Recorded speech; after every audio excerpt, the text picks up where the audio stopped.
Qui se souvient de 2015? Oh, je sais que vous avez tous pensé à 2015. Vous avez tous pensé au match du Barça contre le Paris Saint-Germain aujourd'hui avec cette remontada. Je me souviens encore de ce jour-là, qu'au match retour. En fait, lorsque le Paris Saint-Germain nous avait battu 4-1, sauf erreur de ma part, mon papa n'avait même pas voulu voir le match. Il était tellement découragé que le match retour, il est carrément allé dormir directement. Et là, je l'ai appelé puisqu'on était ensemble ce jour-là, pour le réveiller, pour montrer de quelle manière il y avait cette émotion. Aujourd'hui encore, j'ai revu la même chose. Bon, on va dire en moins fort, puisque les enjeux n'étaient pas les mêmes aujourd'hui. Ok, on est déjà qualifié, donc aujourd'hui, c'est juste pour être dans les 8 premiers.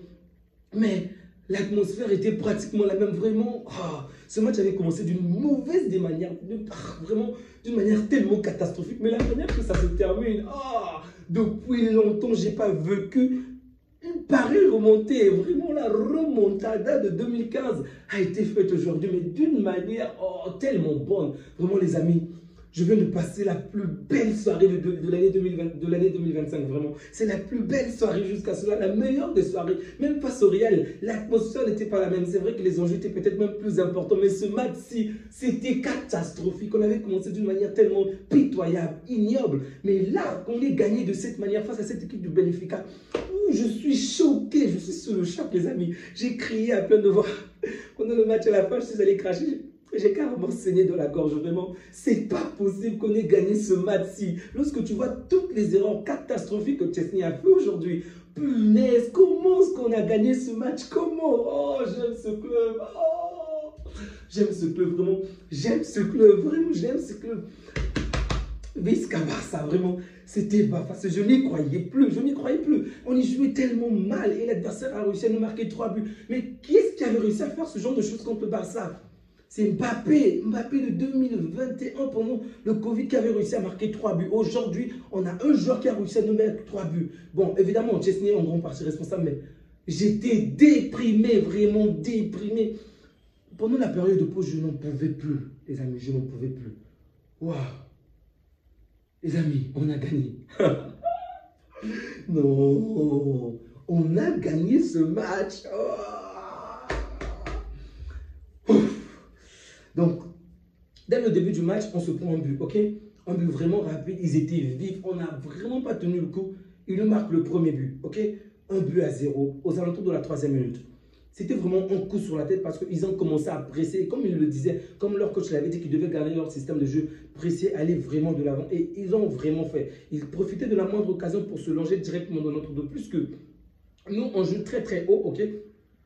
Eux, à la moindre occasion, ils profitaient pour se retrouver directement dans le dos de nos deux défenseurs. Salut les amis, désolé si je ne vous ai pas salué au début. C'est trop fort en ce moment. Donc, ils profitaient de la moindre occasion pour se retrouver rapidement dans notre dos. Et donc, facilement, ils arrivent à se procurer des occasions. C'est pour ça qu'ils vont marquer le premier but rapidement. Ensuite, on va prendre le coup pendant quelques instants, mais on va d'une certaine manière revenir petit à petit jusqu'à ce que le grand Baldé. Wow, Baldé. Mais les dribbles de Baldé aujourd'hui, en fait, j'ai vu du Yamal en Baldé. Ok, Yamal n'a pas été exceptionnel aujourd'hui parce qu'en face de lui, il avait un très bon défenseur. Mais Baldé a été bon. Baldé a été très bon. Oh, Baldé. Vraiment, Baldé a été très bon. Et dans la surface, il réussit à faire du Baldé. Il se fait marcher dessus. En tout cas, on sait que la match est correcte. Lewandowski vient et le termine. Bravo Lewandowski, c'était pas facile, mais ok, il marque le premier but, 1-1 partout. Alors là, le score est de parité, on reprend le dessus sur le match, ok? On a le contrôle du match, on a la domination, on a la balle, on a tout pour nous pour gagner. Et il a fallu qu'un Chesney foute du n'importe quoi. Mais je ne peux pas en vouloir à Chesney. Comment en vouloir à Chesney alors que c'est Flick qui est le premier responsable, ok? Chesney n'a pas joué énormément de matchs. Et la dernière fois qu'il a joué, on a vu de quelle manière ça s'est terminé pour nous, ok? Il a pris un carton rouge, c'était compliqué. Aujourd'hui, tu remets Chesney. Pourquoi? Alors que le match passé, on a un gardien, Peña, qui a quand même fait un bon match. Aujourd'hui, tu ne remets pas Peña, tu remets Chesney. Et du coup, Chesney commet une grave erreur. Il se rentre dedans avec Baldé. Donc, une erreur catastrophique, stupide. L'adversaire revient au score. L'adversaire marque un but. 2-1. C'était devenu compliqué parce qu'eux, ils ont continué à presser. Ils sont à domicile, ok? C'est normal qu'ils aient du punch, ok? 2-1 en leur faveur. Encore une fois, l'adversaire parvient à se retrouver dans notre surface. Chesney commet encore une erreur stupide. Il se jette mal et il touche le joueur. Bon, ça, c'est vraiment compliqué parce que sur toutes les caméras, on voit très bien que Chesney essaie de toucher le joueur. Le joueur l'évite en sautant très haut. Mais jusque-là, je vous dis, je n'ai pas compris pourquoi ce penalty a été sifflé. Au final, c'était sifflé en faveur de l'adversaire. L'adversaire qui le marque. Chesney toujours pas à la hauteur. On se prend 2 buts. 3 buts à 1. Mais il fallait voir, on était déprimé et l'adversaire était en forme, en feu. On joue à domicile, tout le monde crie. Dès que nous jouons la balle, on les eut dessus. Oh, jusqu'à ça. Non. Ce match était bouillant, ce match était trop chaud. Si vous l'avez raté, regardez-le en replay, regardez encore et encore. Je ne sais pas comment je le fais, mais il faut que je puisse revoir ce match parce que ce match était un match de dingue, vraiment un match de dingue. Donc, l'adversaire nous mène 3 buts à 1. On part directement, la première partie prend fin, ok? Déprimé à mort parce qu'on ne fout rien, l'adversaire est en feu, le stade est en feu. Donc, ils ont des encouragements, même la moindre sortir de balle, même lorsque Otamendi sort la balle, tout le monde l'applaudit, tout le monde crie pour lui, c'est comme s'il venait de marquer. La moindre action, ils sont contents, la moindre action, ils sifflent le joueur, mais c'était dur à supporter. Je vous assure que j'étais en colère. Je me suis dit, on aurait dû être dans un stade sans aucun supporter, un stade neutre. Mais non. Allez, on va voir ça. Et donc, au final, l'adversaire va commettre une petite erreur, ok? Il va tirer et ça va toucher. Donc, là, c'est notre gardien qui a commis une erreur, Gag. Et là, c'est leur gardien qui commet la même erreur. Il va relancer la balle, ça va toucher la tête de Rafinha. Ça va directement aller se longer dans le filet de l'adversaire. 3 buts à 2. On reprend encore le contrôle, ok? On reprend l'espoir, on commence encore à mettre du punch, à vouloir dominer l'adversaire. Et qu'est-ce qui commet l'erreur? Araujo. Vraiment, Araujo se positionne mal. Et ça m'énerve encore parce que, souvenez-vous, l'année dernière ou l'année d'avant, et même l'année d'avant, ce que je me plaignais déjà avec Araujo, son système de constamment lever la main. Aujourd'hui, il a répété la même chose. Je vous assure que ça m'a donné les nerfs, même avant que le but ne entre. Araujo, depuis quand tu es à la VAR, il y a toute une équipe qui est là pour gérer des joueurs qui sont hors-jeu, qui sont mal positionnés. Il y a des arbitres qui sont là-bas. Même quelquefois qui commettent parfois des erreurs. Ok, c'est compréhensible. Mais depuis quand toi, c'est à toi de le faire regarder dans cette équipe.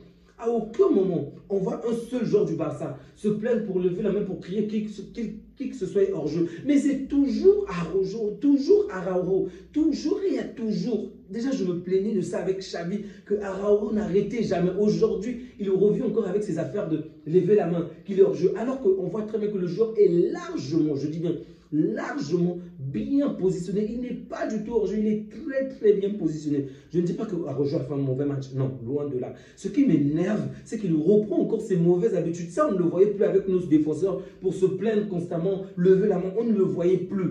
Mais j'ai l'impression qu'il va remettre l'ancien système. Et ça me donne des nerfs, les amis.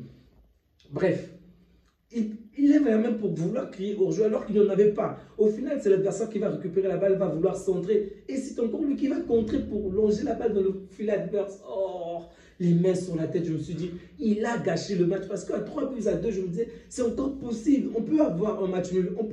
On peut faire en sorte que le match est sur un score de parité. C'était encore possible parce qu'on avait le dessus sur l'adversaire. Mais là, il a tué tout espoir. Mais je ne connaissais pas un certain joueur. Non, sincèrement, c'était chaud. C'était vraiment chaud. Et je crois que c'est là que Yamal va provoquer un penalty. Ok, le petit Yamal va provoquer un penalty. De ma part, oui, c'est à ce moment-là. En tout cas, Lewandowski va terminer le penalty. 4 buts à 3. Ensuite, c'est Pedri qui va réaliser un excellent centre. Alba qui venait de rentrer. Excusez-moi. Je parle déjà même maintenant de Alba. Il s'appelle comment déjà son nom? C'est Eric Garcia, merci. Eric Garcia qui venait de rentrer va finalement boucler l'action sur un coup de tête vraiment très fort. Eric Garcia qui marque. Ça me fait penser à un Sergio Roberto contre le Paris Saint-Germain. Mais je vous dis, je pensais constamment à la remontade. Je pensais à 2015, 2015. On a vécu une version bêta de 2015 aujourd'hui. Oh les amis, on a gagné. Bref, donc, Alba finalement, Garcia qui réussit à marquer un coup de tête, 4 buts partout. On se dit c'est encore possible parce que l'adversaire joue vraiment la carte défensive. Ils sont tous au fond, ils veulent empêcher. Et là, Di Maria réussit à se procurer une action. Je me suis dit, mais non, il va tout gâcher, Di Maria. On a tellement galéré. Lui qui rentre à la fin, il veut tout gâcher. Gloire à Dieu, Di Maria rate. Vraiment, il tire très mal. Au final, Chesney réalise l'arrêt. On se retrouve dans le camp adverse. L'adversaire se retrouve dans notre camp. On se retrouve encore dans le camp adverse. On se procure des occasions, de bonnes occasions. Mais on ne parvient pas à conclure. Et là, on sort finalement. on sort le jeune Yamal pour faire rentrer Gérard Martins. Gérard Martins joue à peine quelques minutes, il commet une erreur grave qui a failli causer notre but. Oh, j'étais en colère. Au final, c'est l'adversaire qui se procure un corner. Ils ont failli marquer vraiment un corner au coup franc, je ne sais plus trop. Ils ont failli marquer, c'était un très petit iota, vraiment une très petite action pour que tout se termine de notre côté. Il va finalement avoir une contre-attaque que Rafinha va mener, que Rafinha va finalement boucler. Oh, Rafinha. Les années passées, je disais que tu étais un faux Brésilien parce que tu ne savais pas dribbler, tu ne savais pas faire la différence par toi-même, et Rafinha. C'est vrai que depuis le début de la saison, je dis que je m'excuse déjà, mais aujourd'hui, il accepte encore. Tu es le meilleur Brésilien en ce moment. Tu es le meilleur Brésilien en ce moment. En ce moment, vraiment, sur toute la terre. C'est toi le Brésilien, c'est toi le vrai Brésilien. Même Vinicius n'est pas un vrai Brésilien en ce moment comparé à toi. Rafinha, oh, mais le but qu'il marque, la remontada. Je vous assure, si on remporte la Ligue des Champions, c'est soit Rafinha, soit Lewandowski.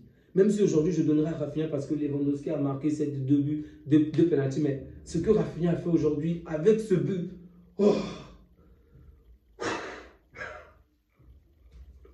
Non, ce match est un match de dingue. On a éteint tout le stade, ils étaient en colère. Dire qu'ils étaient en train de huer sur nous pendant tout le match. Et à la fin, on les a éteints. Je reconnais les journalistes de Canal qui ont été, je dirais, exceptionnels aujourd'hui. Je ne les trouve pas top généralement, mais aujourd'hui, ils ont vraiment été exceptionnels. Ce ne sont pas bien évidemment les deux que j'avais critiqués la fois dernière, mais ils ont vraiment été top aujourd'hui.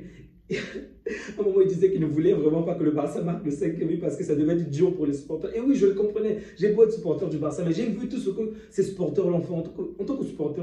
La manière dont ils ont porté cette équipe dès le début du match jusqu'à la fin. Les encourager, les féliciter. À la moindre occasion, on avait l'impression qu'ils célébraient un but.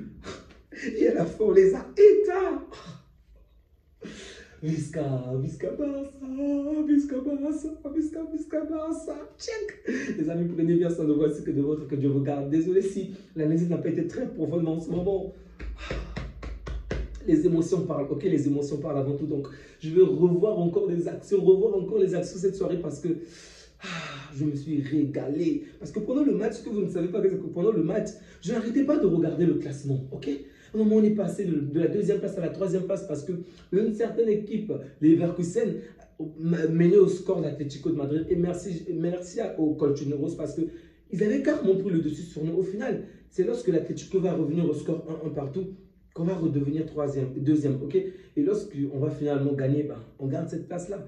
Ça me faisait également plaisir parce que d'un côté, Liverpool qui menait était revenu au score, Lille était revenu au score. Je me suis dit, c'est aussi possible que de l'autre côté, l'adversaire également fasse le faux pas, ok? Parce que le but, c'est de prendre la première place. Donc, je vais souhaiter de tout mon cœur, vraiment de tout mon cœur, que Liverpool puisse se casser les dents au dernier match et que l'on puisse écraser notre adversaire. Vraiment, ce match-ci, c'était un match très, très important et je ne m'attendais vraiment pas à ce scénario-là. Alors là, vraiment, vraiment pas.